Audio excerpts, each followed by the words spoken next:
Première année de lycée, j'ai 15 ans, je suis un jeune garçon, innocent, inconscient, qui ne connaît rien aux femmes, qui ne connaît rien à la vie. Et à ce moment-là, je flirte avec une fille avec qui j'allais être en relation plus tard. Donc, j'avais déjà commencé à flirter avec elle, légèrement, très légèrement. Et à un moment, notre professeur d'anglais nous donne un devoir à faire en duo. Je me mets avec elle et à ce moment-là, elle me propose de faire ce devoir directement chez elle. J'accepte et je fais ce devoir chez elle. Donc on fait ce devoir ensemble, on s'entend très bien, ça se passe super bien, le devoir est très bien fait. Et plus tard, après avoir flirté bien plus ouvertement avec elle, et après avoir commencé cette relation, on se rappelle ces instants du début de la rencontre où on avait fait ce devoir ensemble et elle me dit une phrase, elle me dit « Mais tu pensais vraiment que je voulais faire un devoir d'anglais à ce moment-là ?» Et à ce moment-là, elle me le dit avec humour, l'air de penser que je savais très bien que ce n'était pas le devoir d'anglais l'enjeu du fait d'aller chez elle, mais moi, intérieurement, même si je ne lui ai pas dit à ce moment-là, je me suis dit « Ah, moi je pensais vraiment que c'était pour ce devoir d'anglais et qu'on était ensemble juste parce qu'on s'entendait bien. » À ce moment-là, je me pose une question, je me demande « Mais quel nombre de signes est-ce que j'ai laissé passer ? Quel nombre de signes est-ce que je n'ai pas vu ?» et du coup, on se rend compte que à ce moment-là, je ne comprenais rien à la communication féminine, à la psychologie féminine et à leur manière de communiquer. Tu t'en doutes, aujourd'hui, on va parler du langage féminin. Du langage féminin que, en tant qu'homme, il est très fréquent qu'on ne comprenne pas.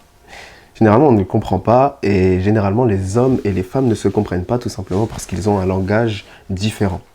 Le langage masculin va être un langage très direct, très factuel, sur les histoires, sur les faits, sur ce qui s'est passé. Alors que le langage féminin va être basé sur les émotions, sur les intentions, sur des suggestions, sur ce qui est ressenti. Et généralement, les uns se plaignent des autres. C'est-à-dire que les hommes disent très souvent des femmes qu'elles sont très compliquées, qu'on n'arrive pas à les comprendre, etc., qu'elles ne sont pas directes, justement. Alors que les femmes vont se plaindre des hommes sur le fait qu'ils n'écoutent rien, qu'ils n'écoutent pas, qu'ils ne sont pas doux, qu'ils sont beaucoup trop agressifs, ce genre de choses. Alors, il faut travailler sur le langage de l'autre pour pouvoir le comprendre. Et on se rend compte que c'est un peu comme apprendre une langue, où il faut trouver des manières de traduire cette langue. Mais quand on fait ce travail-là, au final, ça devient bien plus facile. Donc le langage féminin va être un langage bien plus implicite. On va avoir l'impression que c'est un langage caché, un langage codé, un langage sur lequel il faut lire entre les lignes. Et c'est juste un langage implicite. Chaque personne a une manière de communiquer différente, mais il faut bien reconnaître que la manière de communiquer des femmes, c'est celle-ci. C'est celle qui est implicite, basée sur les intentions, sur les suggestions, sur tout un tas de méthodes qui visent à mener à la compréhension de ce qui veut être dit. Donc, comme je te le disais, les hommes et les femmes n'ont pas le même langage. Écoute bien ce que je vais te dire, ça va être super important pour comprendre les différences de langage et comment tu dois orienter ta pensée vis-à-vis du langage d'une femme avec qui tu parles. Donc, le langage masculin est inondé de faits, de logique, de données. Le langage féminin est plutôt inondé d'émotions, d'intentions, de suggestions. Ok ? Qu'est-ce que ça implique ? Toi qui es un homme et qui parle par le biais des faits et des histoires et des données et des logiques, tu vas donc, dans le langage, dans le discours d'une personne en face de toi, faire attention aux faits, et aux logiques et aux données. Une femme qui, elle, communique grâce aux intentions, aux suggestions et qui communique de par les sous-communications, justement, va faire attention, elle, à ce que tu sous-communiques. Va faire attention à tes intentions. Va faire attention à ce que tu suggères. C'est important pour comprendre la suite parce que si je te donne un exemple, tu parles à une fille dans la rue que tu abordes, ok? Donc toi, ce que tu vas vouloir lui faire comprendre de manière factuelle, c'est qu'elle te plaît, que tu la trouves jolie, c'est que tu aimerais passer un bon moment avec elle, ce genre de choses, que tu aimerais apprendre à la connaître, ok? Seulement, elle ne fait pas attention aux faits et à ce que tu dis. Donc les mots que tu prononces ne sont pas si importants que ça, mais ce qui est important pour elle, c'est ce que tu sous-communiques.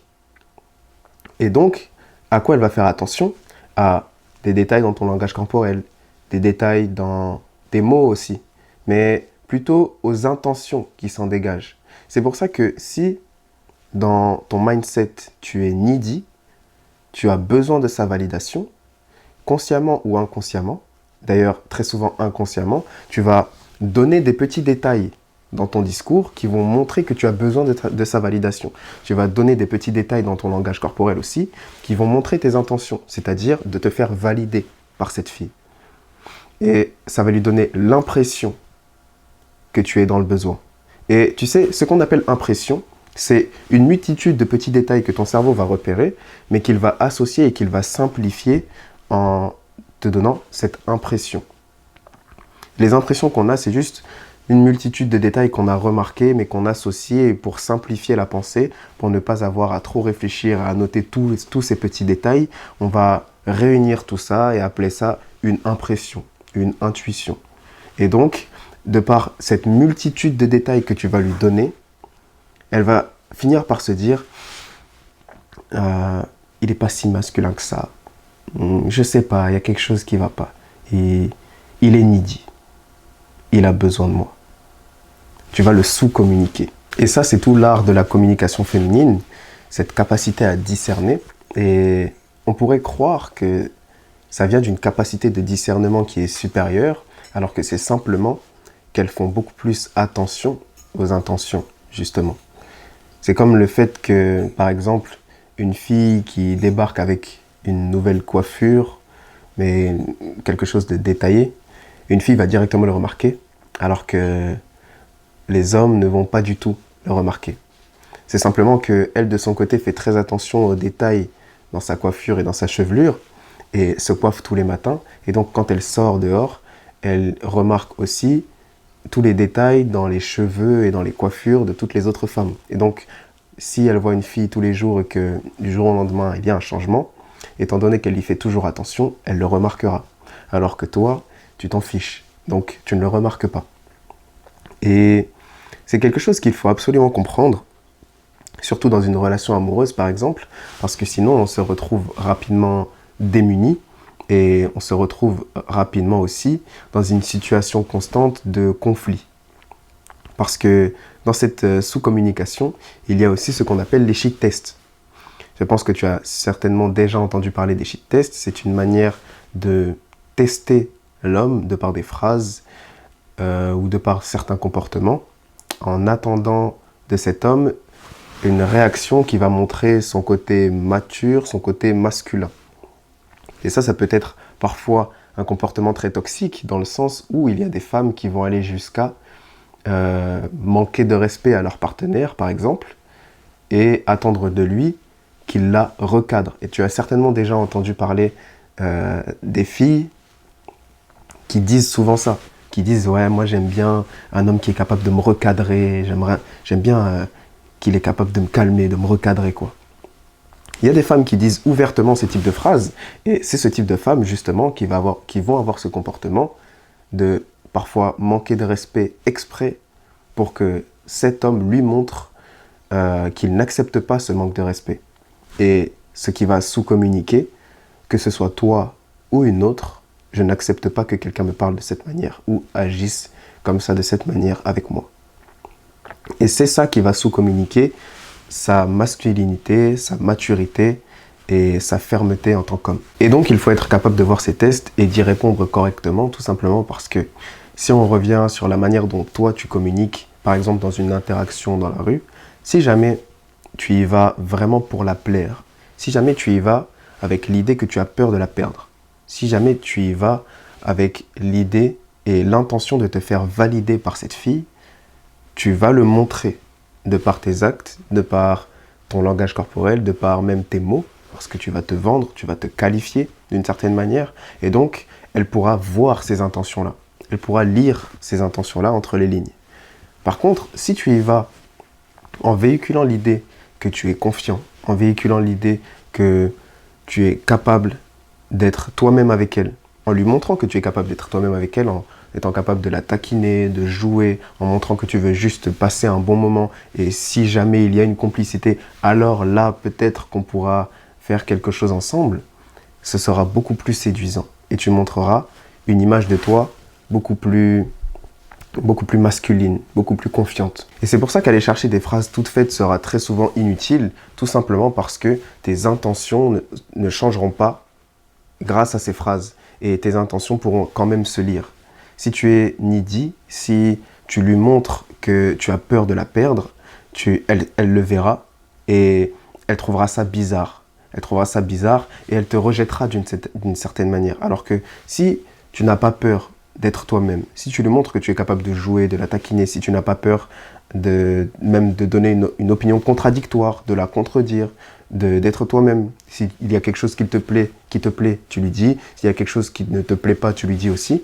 Ça se verra et c'est ça qui va lui montrer que tu n'es pas needy, que tu n'es pas dans le besoin, que tu n'as pas besoin d'elle pour survivre, que tu n'as pas besoin de sa validation pour survivre. Ça lui montrera que tu es toi-même, que tu es authentique. Et ça, c'est la meilleure manière de séduire de manière honnête, tout simplement. Ton but, c'est d'être la meilleure version de toi. Et la meilleure version de toi, c'est une version qui est capable d'être elle-même, qui n'en a pas peur, qui n'a pas peur d'être spontanée et de dire ce qu'elle pense, et qui n'a pas besoin d'aller chercher des phrases d'accroche ailleurs, sur Internet ou sur des vidéos sur YouTube, par exemple, pour communiquer avec une femme. Donc, messieurs, retenez ceci. Il est important de comprendre la psychologie féminine et leur langage pour être capable de bien vivre vos interactions avec elle.